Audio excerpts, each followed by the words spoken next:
What's up, folks? In this video, I'm going to be showing you the best way to approach pitch correction, or what's commonly known as vocal tuning. I know, you're probably thinking, vocal tuning? That never sounds natural, that's not real, vocal tuning is cheating. Well, let me stop you right there. A little vocal tuning is what's going to help take your productions to the next level. Save those rough edges for the live show. First things first, you've got to have a good vocal performance recorded. The best possible vocal performance you can get. Using pitch correction should just be the icing on the cake of a well-baked, moist, like making a cake. You're cracking eggs, adding butter, mixing all the ingredients together. The point is, vocal tuning shouldn't be the center of attention, unless you're going for that aesthetic in your production. That all being said, let's have a listen to what we're working with here. These are completely raw, untuned vocals. As the years pull on your face and the world around you changes.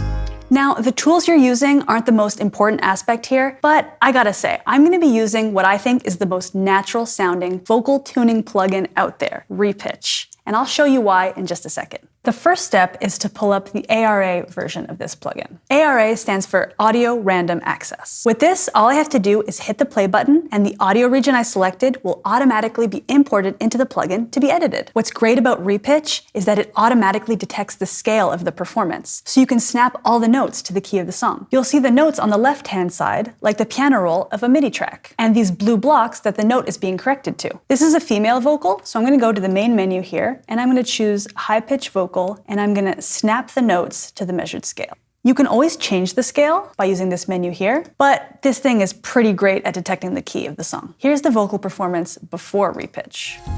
As the years pull on your face and the world around you changes. And here it is with RePitch. As the years pull on your face and the world around you changes. You might be thinking, done, time to get lunch. Can we actually go get lunch? Let's go. We could just call it a day, but adding some slight adjustments and using our ear is what's really gonna take these vocals to the next level and make them sit perfectly in the mix. What's important to note is that pitch correction should be done segment by segment. Make sure you're considering transitions and not overcorrecting anything. Remember that I mentioned that these blocks are the notes that it's snapped to? Well, see this white line here? This is the actual pitch of the vocal after the pitch correction. When I grab this block, you can see the average pitch of the note, and when I drag it up, I can make it more sharp, and drag it down will make it more flat. Here's the note if I drag it a semitone higher. As the years Yeah, don't do that. Let's bring that back. But check this out. When I slice a note in two, like this, you'll notice the average change between the two of them. This one got a little bit higher and this one got a little bit lower. Now I can adjust these two notes separately. This first one is a little bit flat, so I can click it and drag it a little bit higher. And this second note is a little bit too sharp, so I can click that and drag that down a little bit. Knowing when to make these slices and adjustments by using your ear is the best way to go for natural sounding pitch correction. You can see the original vocal performance in gray behind the blocks. This is a great reference tool if ever you need to dial back on any of the changes that you made. Another great thing I love about this plugin is that I could just grab the top note of the block here and drag it down to reduce the variance of the vocal. For example, if you've got some vibrato on a note that's just a little bit too much, you can just dial it back a little bit without losing the natural quality of the voice. Let's listen to it before.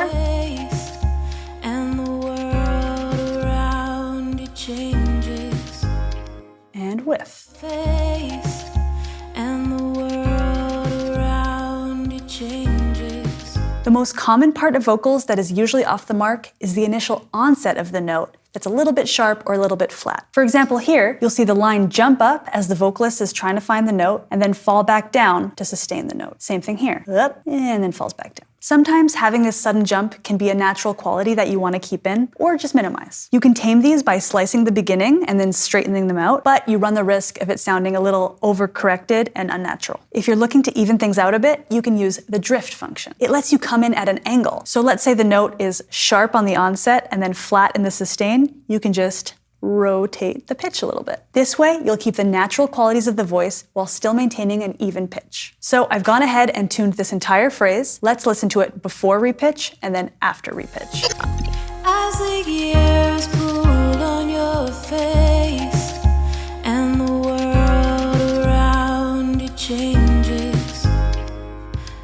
forever just seems so long. And here it is with RePitch.